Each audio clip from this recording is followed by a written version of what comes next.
嘿，大家好，我是Yoang，欢迎来到最新期的开箱英文录。今天我们来开箱上手的是只要2000多块钱的正经品牌的4K 144赫兹的显示器。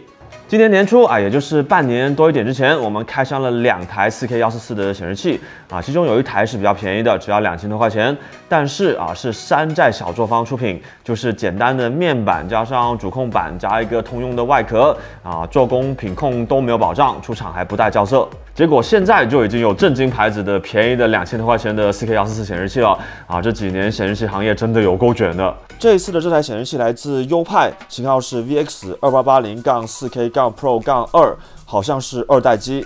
我加上618优惠，最终是2300块多一点到手优派也算是一个多年的显示器老品牌了，别的不说，产品的基本质量还是有保证的。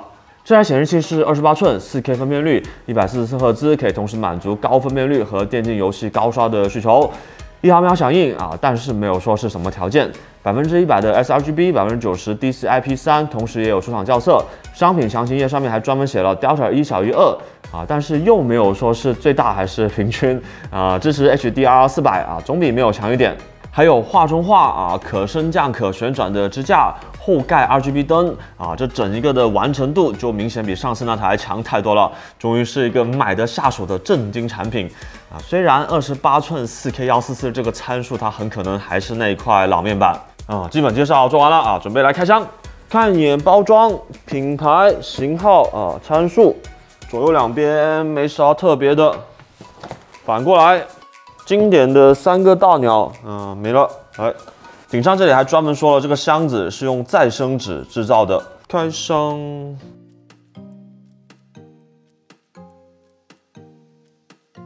外置供电加电饭锅线60瓦。显示器支架可以升降和旋转的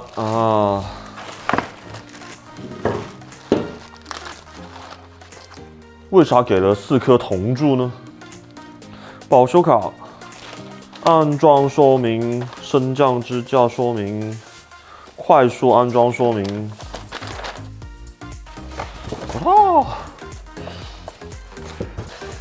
它这个包裹性是挺好的，但是抠出来就有点难了。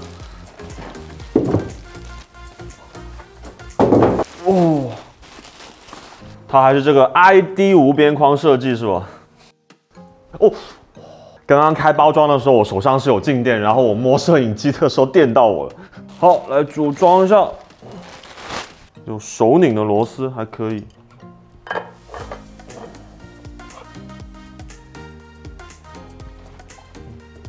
然后把这个显示器本体挂上去，它这个支架里面还是预留了这个微小的孔位的。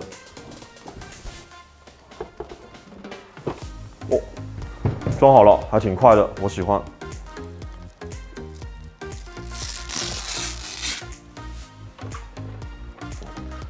这个拿下来也很简单，这才叫显示器嘛。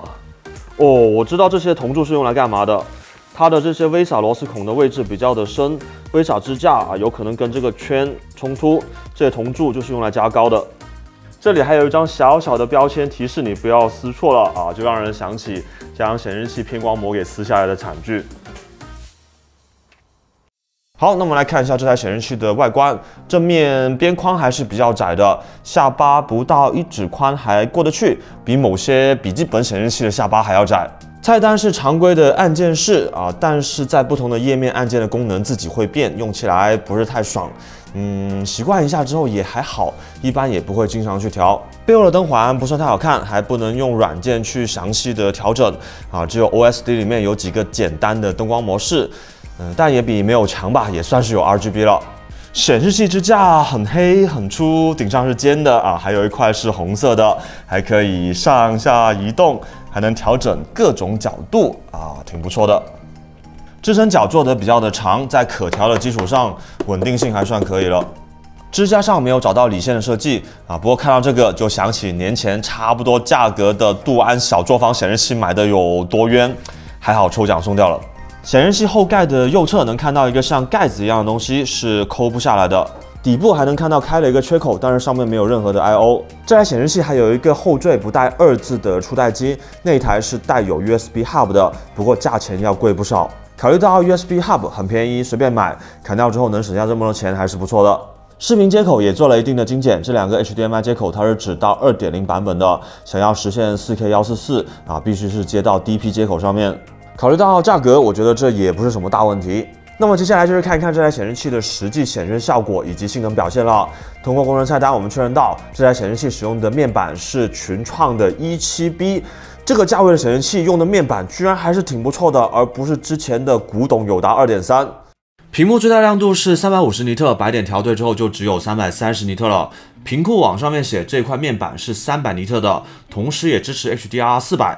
我没有去查 HDR 标准的细节，反正第三方的屏库网说能过，那就能过吧。调对白点之后，色域覆盖接近88%的 DCI-P3，sRGB 也到124%了，还可以。不过大家都知道 ，Windows 至今对广色域的支持都不太完善，对于只认 sRGB 的软件，在这块屏幕上面的显示色准肯定是不怎么样的。显示器的菜单里面倒是自带有 sRGB 模式，开了之后最大亮度会有所下降，这一个问题不大。一般在室内做设计，推荐显示器亮度都是120尼特。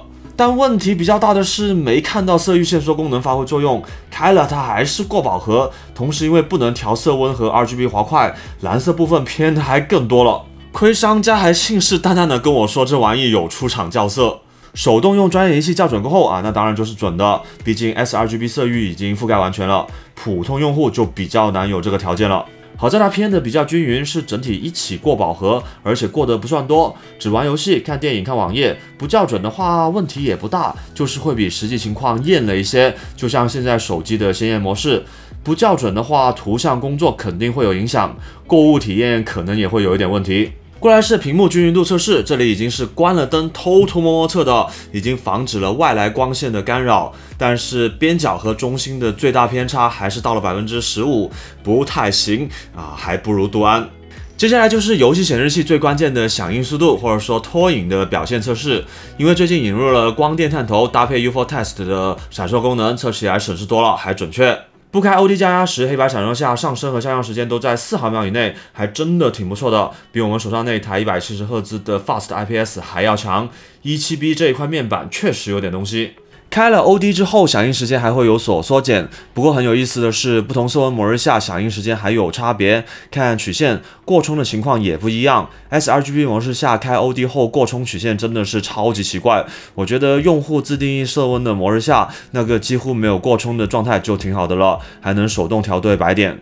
用960帧高速摄影机实际录了一下屏幕的效果，还加上了170赫兹 Fast IPS 屏做对比，肉眼看其实拖影真的是差不太多，实际游戏时1毫秒差别的这种东西，人眼还是不太识别得出来的。说到1毫秒，这台显示器还有一个1毫秒模式，开了之后最大亮度下降明显，示波器测了一下就能看到，屏幕变成了 PWM 模式，用高速摄影机去拍就会发现它是通过关闭背光和插入红色画面去消除帧变化的过度间隔，使得看上去响应速度好像是变快了看着就觉得非常伤眼，最好不要用。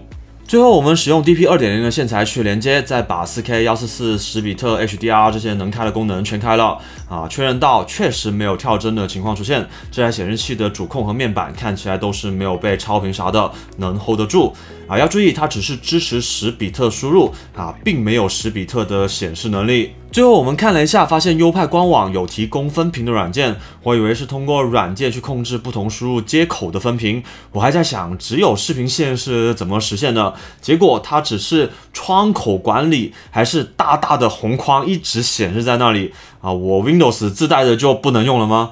要做分屏或者画中画的话还是要到显示器菜单里面去调。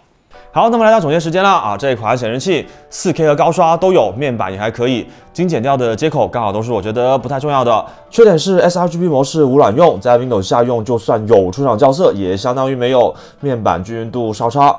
娱乐用户而且预算充足的话可以选购，对专业用户来说就比较一般了。很多人说显卡性能不够，带不动 4K 144，你可以看片开 4K HDR， 游戏开 1080P 或者是2K 的144嘛。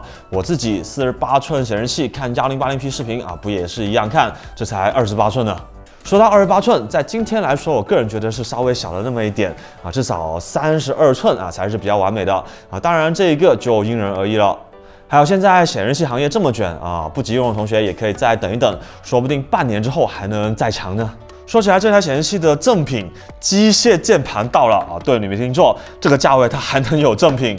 这把键盘是飞利浦的啊，飞利浦真的是什么都做啊！这把键盘我在淘宝搜了一下，最低有人是卖70多块钱。虽然它的塑料感满满，但它确实是机械键盘，而且还是有灯的，居然还送了拔键器。好，那么这次的影片就到这里了。如果喜欢的话，记得点赞和评论支持一下。习惯中顺便点一个订阅，就不会错过后面的精彩内容了。我是鱼王，下期见，拜拜。